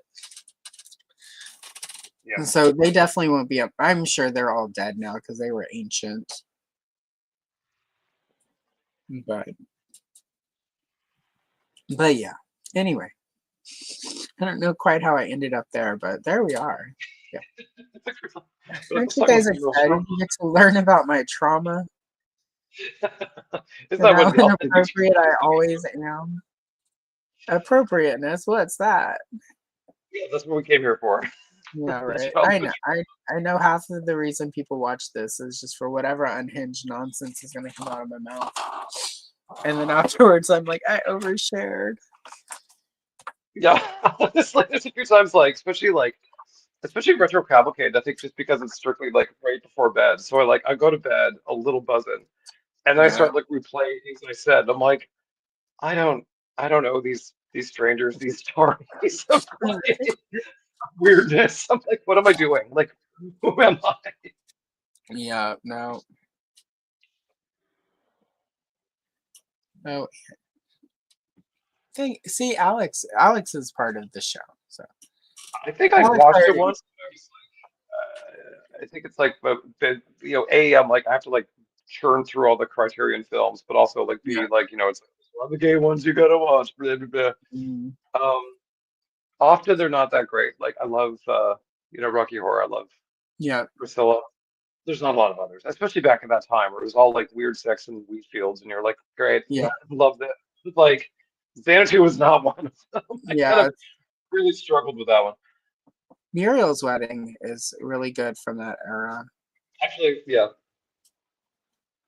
Muriel, You're terrible, Muriel. Muriel. It's you can't not say it. Yeah. But my favorite part of that is when they're all at the resort and they're just being total bitches to Muriel, and they're like trying to get Rhonda to join them, and she's like, "I'd rather drink razor blades than have a drink with you, Rhonda. Oh, by the way, Tina's fucking chalk." And she turns and looks, and the next scene pans across him, and the girl who's cheating on him has the big, who slept with her husband on the wedding day, has this big black eye, and they have to sit through the ABBA routine. And then, like, at one point, she just does a lifted eyebrow at the other girl, and they're like fist fighting in the middle of the dance floor. That's Middle of the dance floor. I think I remember like watching that, and then like not long after working at like a summer camp at I don't know, it was like New Hampshire or Maine or something like that. yeah, And these are the places, especially like in the '90s, where a lot of a lot of Australians, a lot of New Zealanders, a lot of like international people came just because they were like their kids were like go, like just go, yeah, get out of here, like just go into the country. And so they would work for like 2 months and then continue on traveling. So there's like a lot yeah, of turnaround there. And so I met like God, there's probably like three different groups of Australians were likewise working at this, summer camp at the same time. And it was like I kind of did that hot take where I'm like, you really do speak like this, don't you? Like it's not like Muriel's Wedding wasn't just sort of putting on affectations. I'm like, you guys make this up, right? Like it's not you chose this. Like but about 100 years ago. What if we talked like really weird and made really long words short, but then also yeah. long with a bunch of Zs? You're like, why? Why are you like this? Well, there's it's no longer, like, they canceled it recently, but there's this Australian soap opera called Neighbours, and it's where Kylie Minogue got her start. And at one point, it was on Hulu, and I started watching it, and I was like, "Oh wow," because it's, like, not made. It's made for Australian audiences, so it's not. Artists. Yeah, right. I've yeah. The accent is trying to come through because I jokingly did the "I'd rather drink razor blades than have a drink with you, Rhonda." But that's the other problem too, is that like you watch, say Kath and Kim, and there's the shopkeepers who have the sort of hoity-toity, but also vaguely like Logan accent. We're like, do Yeah, you want to through for your couch? And they're like, even the Australians are making fun of the Australian accents. And I'm like, yeah, you're in on the joke, yeah? Like all of you. I don't yeah. I need confirmation. Well, it's the same way that certain parts of the U.S. we make fun of other people's accents. Yeah, because Fair. we don't necessarily pick up on the regionalness of it. It happens in England too. Like, they'll make fun of like certain accents Oh yeah, I mean depending even on. in Canada, you go like East Coast, West Coast, it's night and day. Like It's you like, would think it's a different. what's this all about? No one says boot. No one. Like, no one says a boot. That person who called me on the phone when I worked at Samsung for technical support literally said, "What's this all about?" And I I don't know was like, where. I don't know where they were from, but they were calling from Canada because that line only worked for Canadians. So there is somebody in Canada who says a boot. I mean, it was It the could be one late 90s, so maybe it's changed. maybe Maybe South Park really made us all kind of take. like, after South Park. Yeah. And yeah. So maybe Remember the everyone. South Park when that came out? I was like, who, who is this? Like, I want names. I want province names. I want to know who this is for. I always love though how the Canadians have the Oh, floppy like head thing. Terrence and Phillip were my favorite South Park characters though. Tatum, Admittedly, yeah. quite as Scott hates us, so perhaps he's homophobic. We aren't gay. We aren't. Like, every time I would die. And then there was the Not Without My Daughter, like the miniseries. Oh, Celine God. Dion, where did our love go wrong? And it's like, Ugly Bob, why do you keep calling him Ugly Bob? I thought your name was Handsome Bob. And they ripped the bag off of his head. It's just, yeah. Old South Park was unhinged. Yeah, every now and then, like I'll watch new one. I'm like, it's still good. It's just that it's kind of like Family Guy, where it's like you were very much a product of the time. Yeah, I learned that too when like what was it?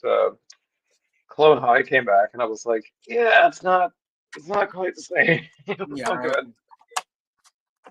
Yeah, some things just, I mean, South Park has never ended, but it's just, I watched some of the newer stuff that was coming out during lockdown, and there was some decent stuff in there. It wasn't terrible, but also like, I think I'm just old now, so I don't know that, Well, sort of the over the top irreverence of that quite lands the same way, because like it's a different time for me. yeah, it's Um, also I mean it's part of it where it's like yeah, my humor is probably still the same darkness kind of thing, but also I'm just like I'm not. Yeah, no, I'm good. All right, I finished one, Andrew. Once upon a time when we're here, I finished this one. And I even You got did all some the call. stylized stuff with the crowd. So hey, um, Yeah, we, I'm not. We've got maybe 45 minutes left, so I won't finish this one, but I'm gonna start it. oh, this is the actual Um, like. Yeah, we never actually do the yeah, thumbnail. like, yeah.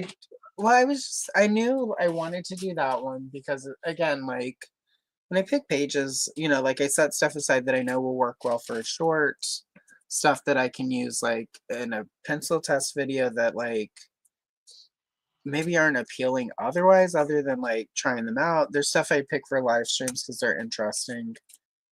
Um, and this is an interesting page, but again, there's too much story here for a short. Um, Yeah, that's that's the the other thing. The first one I ever did was it was Princess Leia on this channel, and it was like her in the white Bespin escape outfit, and so like I really spent more time, and it was not good, and I was spending most of my time on the background. I'm like, this is not yeah, 2 hours. Sure. So then it was like, okay, I need to find the balance of what yeah, can I finish in 2 hours, and also like not get too into the weeds.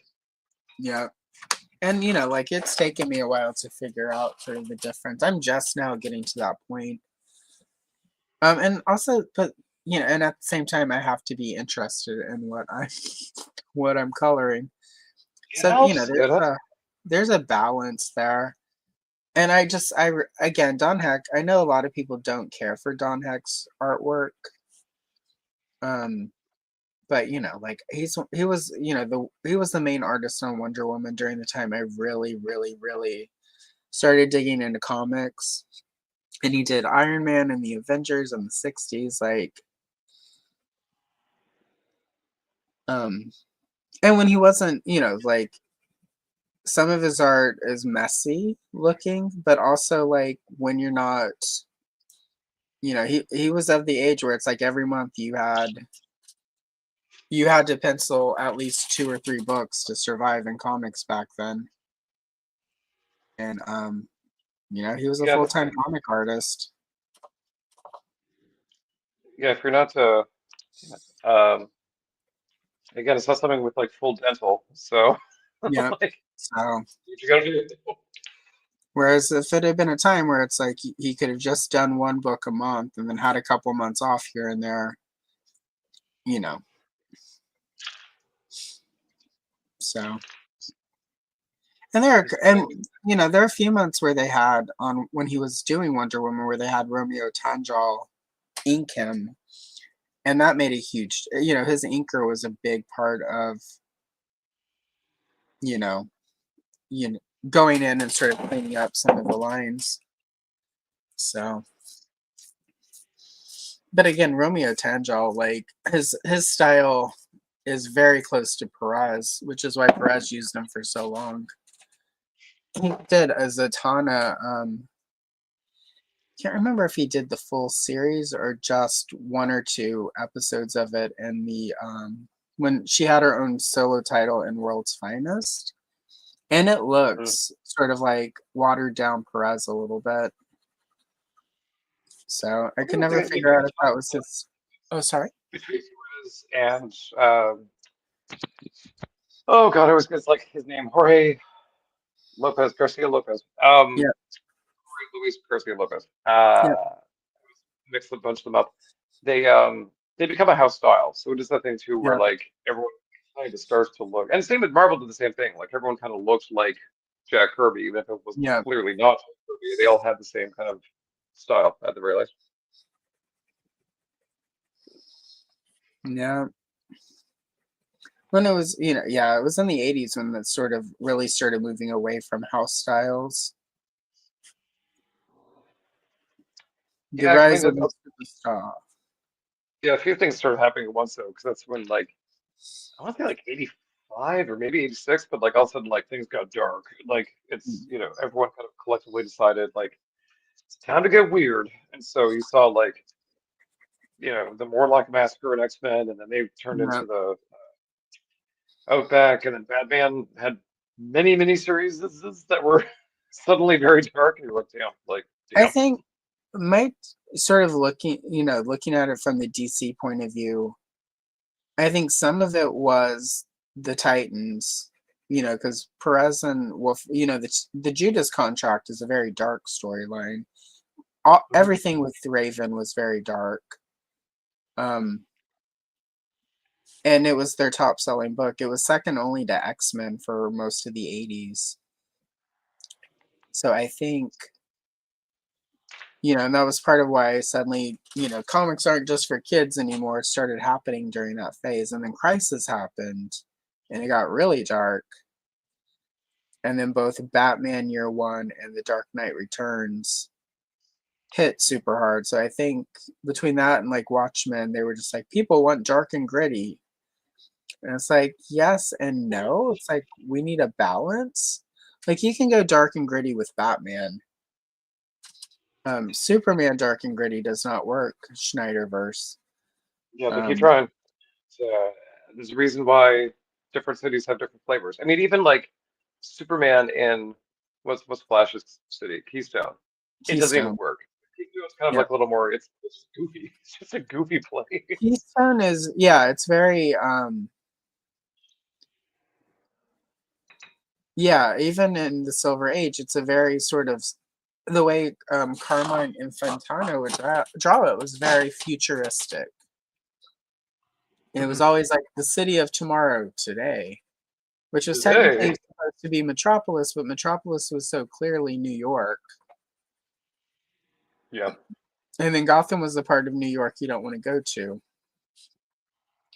I always feel like Gotham, or not Gotham. Yeah, Gotham is a little more like Boston-y in a sense. But, like Metropolis is Vancouver. Ugh. I have feelings on Vancouver. Big feelings on a little town. Oh, that also, speaking of, all right. Where's it at? Okay, I'm only now starting Batgirl, so I've got 30. Okay, all right. Okay. Clock is ticking. Right? Yeah. It's a final. Well, we've got 37 minutes. Exactly, Alex. We need more fun. I would love more fun comics. I think like this summer might be a bit of an equalizer because I mean between the Moto movie and Street Fighter, these are stupid, silly things, and people got really excited. So you're like, I kind of want stupid and silly. The world is dark and gritty and realistic. Like I would love to go and see like a movie that embraces and understands how stupid the actual concept is, and just says, you know what, let's just do it. Like, and no more of this Marvel like, can you believe what's happening? Like, just just no, just do it, do it. Yeah. Well, yeah. Really quickly, I am sending another link in chat for a video I watched last week. Leighton ever saw the story of Superman 2, which is very interesting. So, The movie? yeah, it's about the Superman the movie too, and just all of the like problems behind the scenes and how they fired Richard Donner and Oh how, yeah, I remember. I might have seen this actually, because like they filmed it back to back, which again was wild at the time. But I mean, it was they like between filmed. one and two, messy. Yeah, and well, they filmed.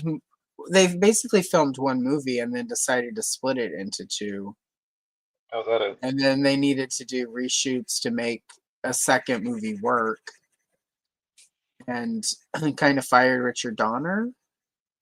And then because of the way that all went down, Marlon Brando tried to sued them basically for trying to reuse his footage in a second movie without his contract including that, which is why he's not in the original cuts of Superman 2.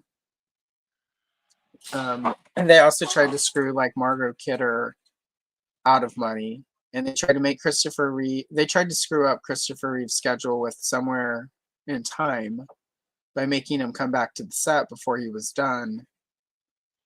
And while he was contracted for multiple Superman movies, they hadn't actually properly contracted him to come back and do Superman 2, which was technically just reshoots. So like they ended up it's a pretty solid video. Most of Leighton Eversall's stuff, he's got one on the first Superman as well, of course. But yeah, it reminded me because they originally for the first Superman they did film in New York City, and then for pickups in Superman 2 they filmed both on a soundstage and then in Vancouver. So Kind of would have been like 70s Vancouver too. So I had yes, yeah, it was like 78, 7. They did the reshoots in like 79. So they kind of were filming the first one during the explosion, like sort of the summer Star Wars blew up. And then they were and the second one was Empire. So they also had to sort of negotiate with the studios in England around Empire Strikes Back. So just a lot of interest. It was really interesting. So if you enjoy, sort of the Superman movies or old school, or just really movie too. making, Superman's. I always watch the first one and I'm like, this is great. Like this is just a great movie. And then like it always invariably like whatever streaming service it is or pirate site that I use, like it's always like, oh, do you want to watch the next one? And I'm like, not really. And it's not yeah, bad. I just like, no, I'm good. Like I don't want to. I don't want to. yeah. Well, the second one is the one that I think really has Zod and Kryptonians in it. Yeah, like there's great stuff there. It's just Yeah. that it's just never goes there. So And then three and four, I'm like never again. There's some movies well, that and, like I would love to well, watch and them. it's interesting, right? Because like Lois Lane is barely in any of the other movies, which always Yeah, she's feels weird. And it's because she sued well, them. They punished her basically for trying to get her the contracted money they owed her. So they reduced her visibility in the other movies, which I'm going yeah, to she was say always probably didn't help with her problems. no, no. She's Canadian. She was Canadian. Um, that's also, but I mean, that's also so indicative of like especially women at the time. I mean, I always kind of like think back to um, really a few different, quite a few characters actually, but especially Terry Farrell on Deep Space Nine, where it was like they were all contracted for 6 years, and then they did negotiations for the seventh season because they were like, well, we're doing it. And then she was Yeah. all like, okay, well, I'm like a fan favorite, and I'm going to negotiate a fair price. And they were like, no. And she's like, yeah, but they're like, no. And all the men got like better like wages, Yeah. but they were just all like, no, and especially her, they were like, you are the one character we can recast, and so that's precisely what we're gonna do. And it was so shady, like Yeah.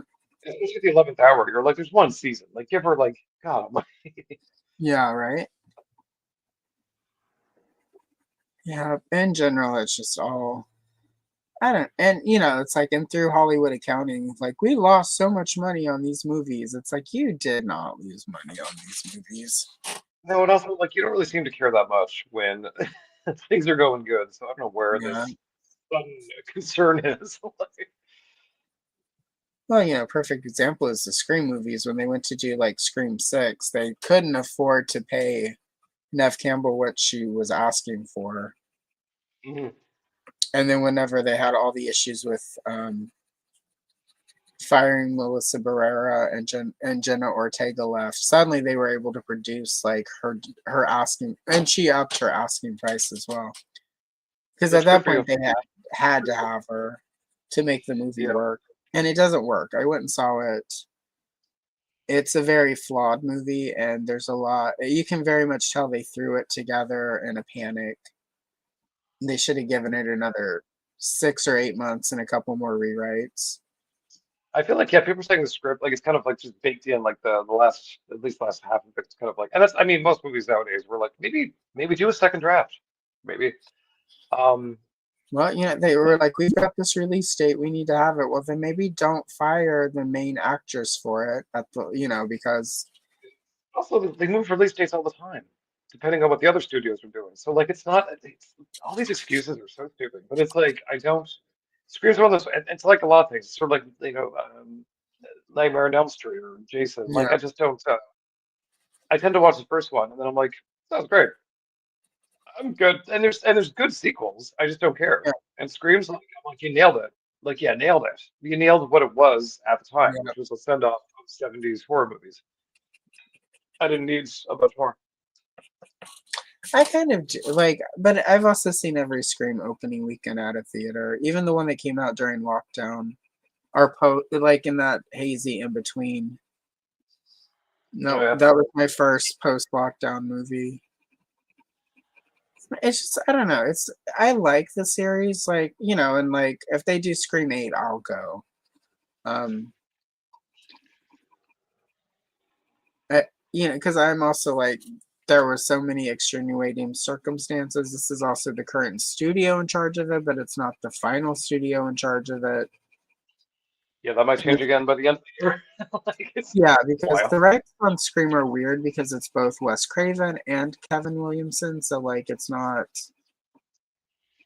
And then sort of whoever owns the Miramax Dimension Weinstein stuff is Yeah. sort of in there as well. So it's you know. That's a fun movie. Yeah. I think it's the same. Yeah, like I saw the second one and I was like, yeah, that's what I thought. I'm good. Like it's just and not saying that it was bad. And there was more, milk in the udder, let's say. Yeah, Of like I would. sending off Okay, of so if you're stuff gonna like do, here's my recommendation for everyone watching today: go watch Scream 4 with Emma Roberts and Nev Campbell is in it, of course. But go watch Scream 4 because that bombed pretty badly the year it came out. that. But a lot of it is very much where we are now, as far as social media and influencer culture, etc. And it's a pretty good movie. It's also one of the ones where they're like, "Oh, we're gonna reboot with all new, younger cast." That worked well And for Stephanie. I'm not gonna say anything more because it kind of would give it away if I sort of elaborate there. But I think if you're gonna watch another Scream movie, watch Scream 4. Because it was sort of a send up of the reboot remake thing that was happening at that time in movies, and Oh, they actually also like yeah, and like a they, 10 years ahead of its time social media critique. well, So, uh, 134. Man, these pencils, I love these pencils, but they do not. I can't even get a decent blend with the same color. I actually do like my current pencils, but they're kind of wearing down. Thanks to this channel, thanks. But also like I've been I watching you're doing markers more, and I'm like, I do love yeah, a marker. Like I it's a pretty quick and easy thing to do. I was gonna break out the markers today, but I have them all sort of set in an area, like they're over there behind stuff, and I was just like, after, despite feeling much better and all of the medication that I got at the emergency room working greatly for me. I'm still I'm like weak in the way where it's like I tried to lift, because we did grocery delivery because I was like, I'm not going to deal with the grocery store in the state. And I was like, well, let me, I got the little bottles of sparkling water. I'm off the Diet Coke for a couple weeks. Since the caffeine dehydrates me. I get a little bit of coffee each day right now. But otherwise, so it was this bag of like bottled water, sparkling water, cherry limeade is the best. And there are like 6 or 8 little bottles in a single bag, and I tried to pick it up, and oh my god, my arm died. I was like, nah, bitch, not today. I'm going through this thing where I'm like, getting old, and Yeah.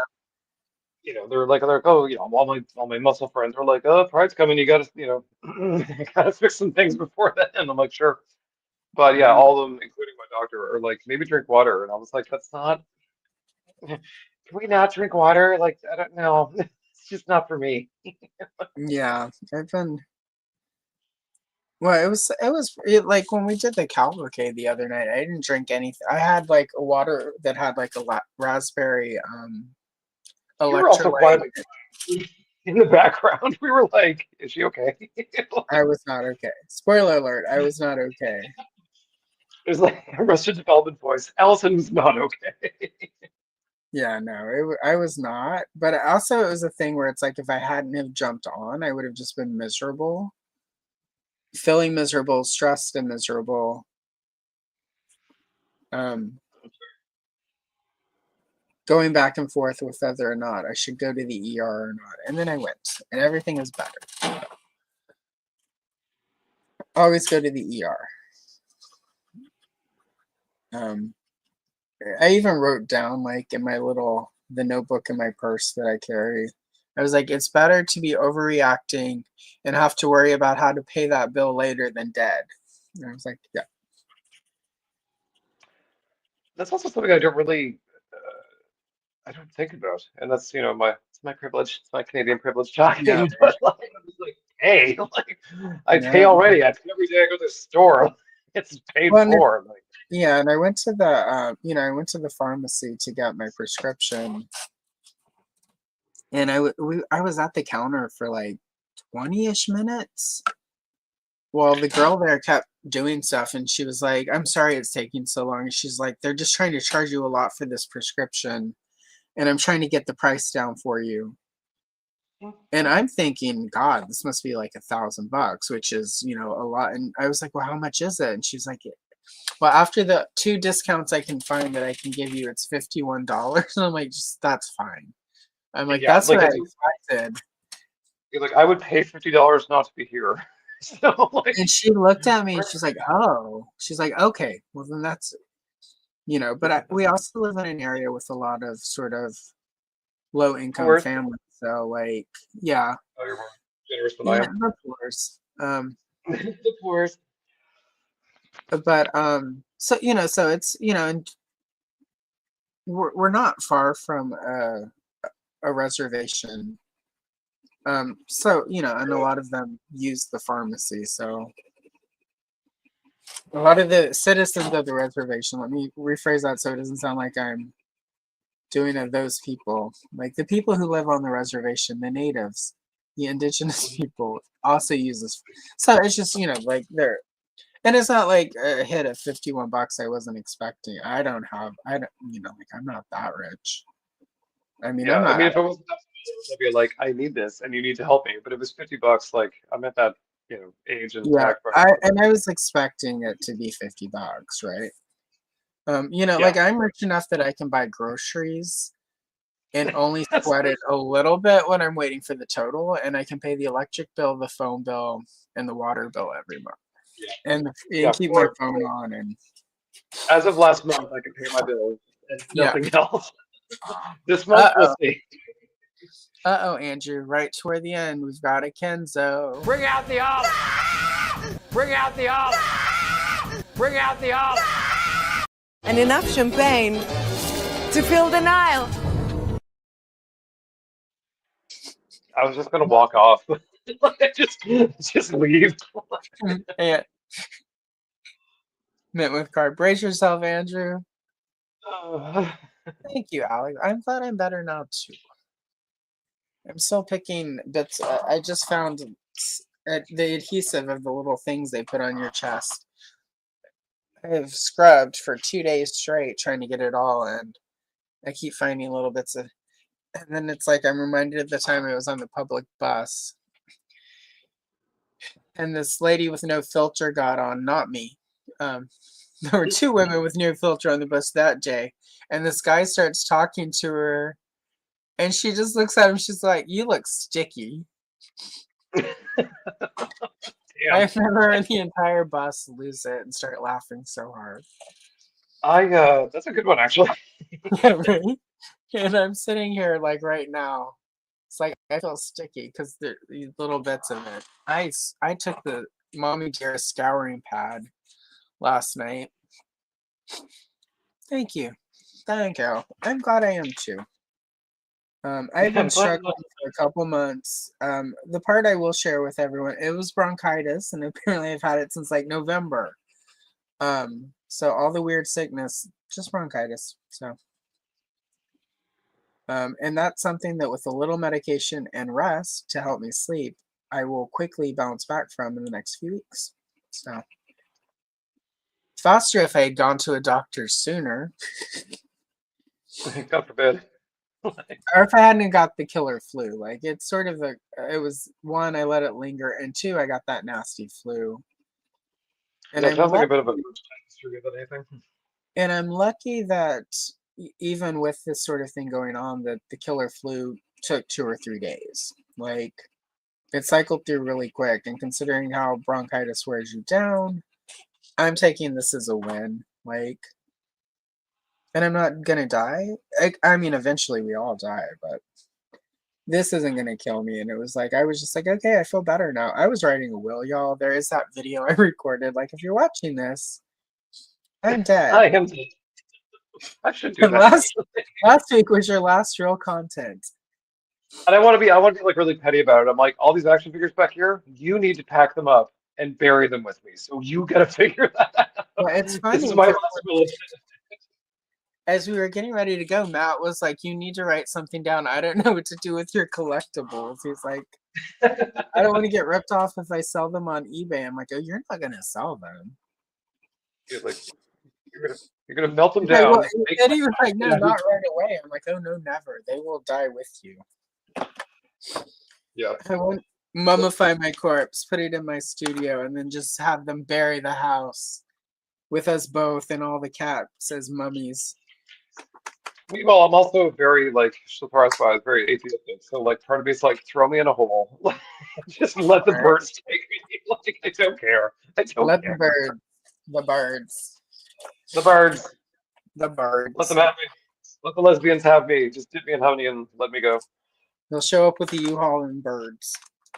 Yep. But yeah, no, it was pretty dire.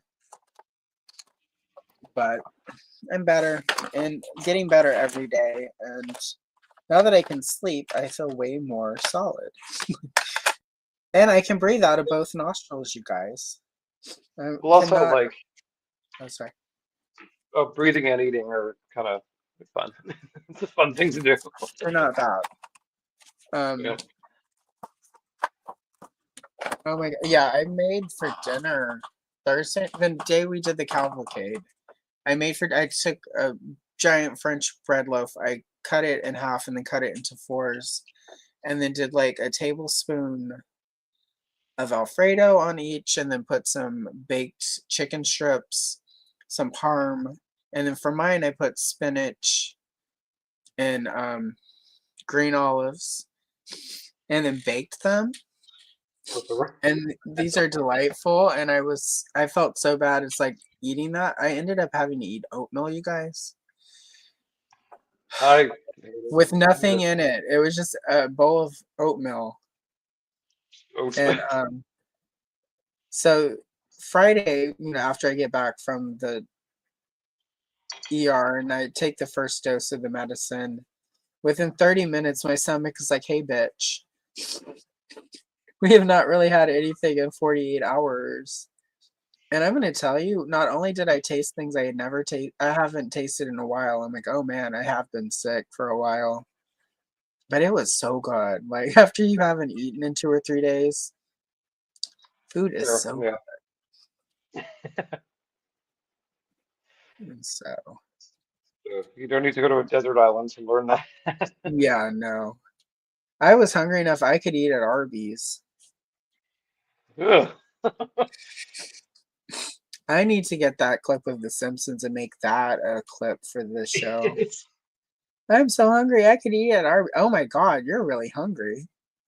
What was the other one? They were like, "Oh, we've got like Mountain Dew and crab juice." Oh God, crab juice.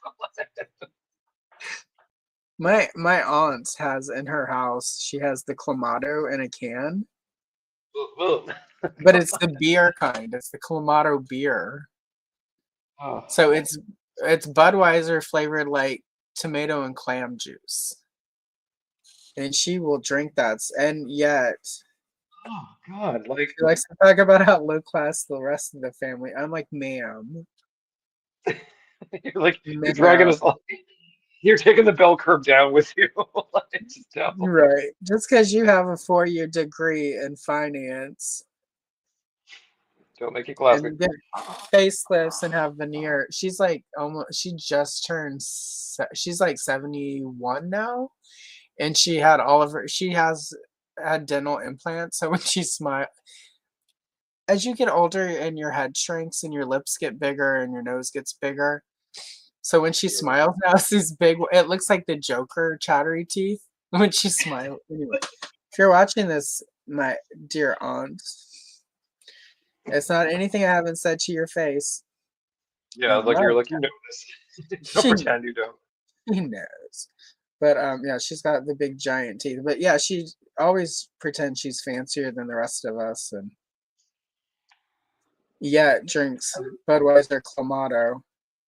That was weirdly like kind of our shtick growing up, where it's like there's times we were like lower middle class, but we were very firmly middle. Like it's like we didn't have a pool, we didn't have like like two nice things, but we were like we did well. Sometimes we did pretty well, and sometimes we did not so good. But like nevertheless, we were raised as if we were in some like high Victorian home. So like we had all the forks and all the spoons, and if you didn't know how to use the fork and spoons, a yardstick would come down on your hands. So like it was such a strange thing where I'm like, are we like white trash but fancy, or are we like, right? I don't understand. Like what's happening here? Yeah. No, when my dad was making really good money, but it was an above the ground pool where you like put the plastic liner up and you put the liner in and then you fill it up and it's in the yard. I would have taken it. I would have taken it. My God, like. Well, and then my dad worked he was a welder, so he built this aluminum frame around it, and then we put a tarp across it that you could roll. So in the middle of a Louisiana summer where it's like 100 degrees and humid, you would just keep it covered all. So pool would not only shaded, but it'd be shaded 24 hours a day. So it would be nice and icy cold when you first got in there. Fair. Yeah. I guess yeah, if you're in like mega heat, you kind of want the colder. Yeah. Versus like Nova Scotia, like I remember like the water didn't really warm up until August. So like there were icebergs lodged in the water until May. And then so like the water was just cold. So you go to the beach and you're like 1,000 degrees and you're like, I'm so hot. Then you go in the water and you're like, Oh, it was so Yeah. cold. Well, growing up on the Gulf of Mexico, like the water gets warm, is What? warm from The like what? The the what? Gulf of Mexico. I've never Yeah, heard of her. I don't, it's at the bottom of the United States, on top between the United States and Mexico. There's a body of water called the Gulf of Mexico. That's where I grew up, is and that what it's called? yeah, and the water is warm from March. Well, it was then. I don't know now with global warming how it might be. It might be year round. You can go swimming now, but at the time, from like March to October, it was comfortable swimming. But that was my biggest shock moving up to Oregon is the Pacific Ocean up yonder.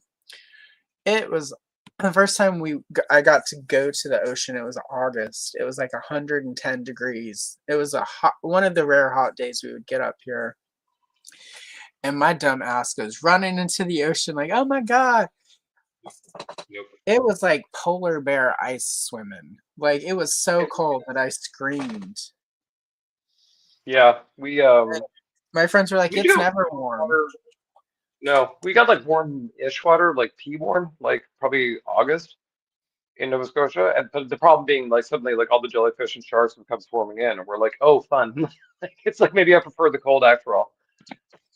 I also do remember like I was lifeguarding at like sort of like kind of like almost like a dam or a waterfall kind of thing, but it's like it was like Yeah. glacier water kind of thing. And like all the kids would jump in, they're like, "Eh, it's cold." I'm like, "Shut up!" Like I was a horrible lifeguard. Like I'm not exactly your friend. Um, but they're all like getting ready to leave, and I was all like, they're like, "You jump, you do it." I'm like, "Watch this," and I go, and I just sink to the bottom. Like I just all the air knocks out of my chest, and I just sink Yeah. right to the bottom. I'm like, I'm the lifeguard. Oh God, there's no one to save me. Yeah. It was a shock, let me tell you. I'm just used to like midsummer when it's hot, like the ocean is your friend, Nope, nope. and not so No. much. But we are when we have a little bit of remodeling we're gonna do this summer, and we're gonna redo the backyard. Um, so we need to get a new fence back there. We're gonna put a pergola so that it's actually cool to go out there and just sort of hang out. I'm gonna put my treadmill out there. But we have talked about getting one of the above the ground, like when we were kid, the white trash, plastic, and the plastic, put the plastic and make the pool go round. And so we might end up with the pool, which is good exercise when you get older and mobility is hard. I'm sure. I 'Cause mean, my mom goes to school every day, and she's like pretty old, but yeah, yeah, that's her thing. And I was always like a water person. Like I don't love the gym. I will not run for anything, not a bus, yeah, not my health. But swimming, yeah, like that was the thing, especially when I was, on the swim team and lifeguarding. Like we would get up at like 4 in the morning and it'd go to like Olympic sized pool, and they'd be like, "Yeah, do 400 laps," and we're like, "Okay, okay, that's fine." yeah. So I think we're not one of the bigger ones. We don't need, because we're gonna still have a garden out there for vegetables and whatnot. But Mhm.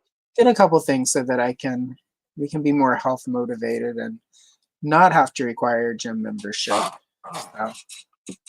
Because Also that. I sat and like we looked at some gyms, and for both of us it's like would be 250 a month, and I've got my treadmill slash and a gazelle, and he has a bike.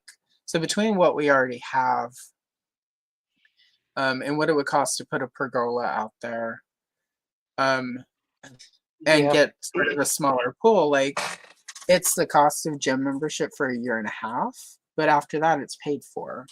Whereas gym membership is eternal. Yeah. So like, and that's the sort. I'm at that age where it's like that's how my brain doesn't go 150 a piece. Oh my god, and I don't have to worry about it. Yay! My brain is like I have to deal with people for 150 bucks and then exercise and then clean my sweat off Yeah, it's kind of more immediately. I have to fight for the equipment I want because I'm also like I always do. hate these terms like circus kind of, but I'm like, this day is this, and I require these 5 things to Yeah. complete what I have to. Like, very like a little bit of the tism going on there. I'm like, but I need this machine right now. And And that'll take me to a tailspin pretty quick. So, and then on top of that too, like the sweating and the getting there and getting home, I'm like, ugh, hate yeah. it. Well, I also found my Thigh Master and my hand Wow. weights and my yoga ball, where you sit and you bounce on the ball. Yeah, and then I love the commercials too, where there was someone who was like ripped, like 500 pounds of pure like muscle and like 0% body fat. And you're like, Yeah. wow, that's a ball. Tell me more. And my resistance band and my ankle weights. So I'm like, okay, I've got, with the equipment we have, if we properly, build the pergola and do a good fence out back, like I'll be able to have what I need to, get that side of my health back online. So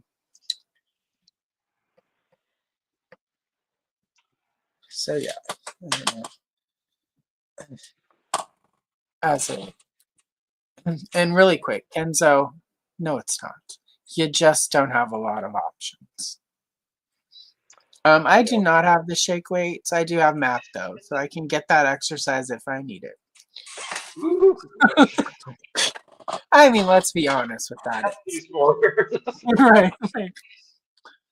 That's partially like people are like, you should probably like, remarry. I'm like, all I want is someone to walk my dog when it's raining and to get me McDonald's when I'm hungover. That's it. And that seems like a lot of work just for those 2 things. So I'm like, I'll get a dog walker and Uber Eats. Yeah, and when I think when people say you should get married again, I think, I should shut them, punch them in the mouth. That's what I'm. wait, That's definitely, what. but it's so like, it's so fucking rude. Like, Yeah. Like, I'm like, what are you especially, saying? yeah, All of this exactly. isn't right. How dare you? How dare you? How dare Like, you judge my life? yeah, I'm not gonna say my full thought because we're not gonna put your business out on the internet in that capacity. But let me tell you, I would punch them. Yeah. I would punch them if I were in your circumstance with your situation and somebody told me that. I would punch them and be like, "Oh, guess what? You ain't got a husband now either." It's And then like, it'd be like Saw. It would be like Saw, and it's like, well, if he can get out of the trap in time, maybe you will. Anyway, and on that note, we're at 2 hours. okay. And hello, Totsi. Thank you for the like. Oh, Which great. If you've been watching the stream and enjoyed it, don't forget to smack that like. Here we go. I'll just do it in country. Here we go, country. Smack that like button, y'all. Go down yonder and smack that like. Like it's cornbread. No, just kidding. It's not my accent at all. See, I'm the opposite here, where the bedrooms where sexy times happen. So I try to keep that like action figure free. I failed, but like I'm trying. And it's like now it's part of like home decor where I'm like, it's fancy-ish? I've got Question mark. toys. I've got a couple rag dolls and some strawberry minis and a Princess Leia in my bedroom. And I keep like, I don't want toys in here. I want this a toy-free No, zone. like I just also I mean like yeah the room especially I try to keep it like I like busy. I like books. I like plants. I like stuff kind of thing. Like so I like I'm very anti-modernist home. But when it comes to the bedroom, I'm like I want lamps, bed, Yeah. darkness, blackout curtains. I don't want things. So it's a different animal completely. Oh, mine is too, Alex. All the boxes I've moved them down because I'm finally getting to the Star Wars shelves, but it's still a mess. So anyway, on that note, we're gonna wrap it up. Andrew, where can the people find you and what do you have coming out? You can find me here on YouTube, and Instagram, and that's about it. Actually, I have nothing coming up. It's lovely. I've had a couple of live streams this week. I'm sort of I'm on sort of new schedule of monthly episodes because every time I think I'm done, someone sends a comment. It's like, what about this super obscure thing? I'm like, damn it. So Sorry. there's plenty more to come, but yeah, the next one I think will be Captain Power, and it's not who you Nice. think it is. It'll be coming up in the future. in April, let's say. I just got my Captain Power. What's her name? Jennifer Chase. Yes. Yeah, she's around here somewhere. I'm still debating. The card is kind of trash, so I'm debating opening or not. So, but if you need, I think I'm probably going to talk about that, where it's like they're even on card, they're pretty cheap and easy to get, but mm, those weapons will disintegrate in ways that like I've never encountered before. Like you just, hmm, I don't know what they're made of. I don't. They're just terrifying. Mattel's cheap plastic face. Like these weapons are. I have some that survived in my figure's hands over there, and like I'm like you're not. You can never come out. Like, never. All right, and for me, I've got tomorrow's strawberry shortcake. It's we're continuing the pages in the Dip Dots book, so there's another 5 pages tomorrow. Color and Chill Spectacular. Check that out. And then next Friday, we've got Princess of Power, Color and Chill. There's the accent. And it's a fun page with Angela and Frosta and Castaspella. And I'm really pleased with the sky effects I got in it. So check it out, at least for the first half where I do the sky, if you can. And then next Sunday, I will be here solo. And I think we're going to work on the supervillain, finishing that Giganta and Starro page so we can wrap up that supervillains coloring book that I have for live streams. So. Oh, I forgot I did a thing today. I wasn't just sitting here. Oh God, yeah, right. So That that's looks done. really good, Andrew. I'm trying. I'm learning. Yeah, you're doing good. You've come Getting so there. far. The first time you were here, you were like, I don't know what I'm doing. Yeah, that first one was rough. Rough. But you know, auf Wiedersehen, Alex. And let's leave you with the one. I don't. No. I grew up in Louisiana. We were taught French in school, and I almost got stuck in French. So. But we were taught by Belgians, so go figure. So Belgian French. Anyway, let's leave you with the number one question since 1984. I haven't made up my mind yet. Incidentally,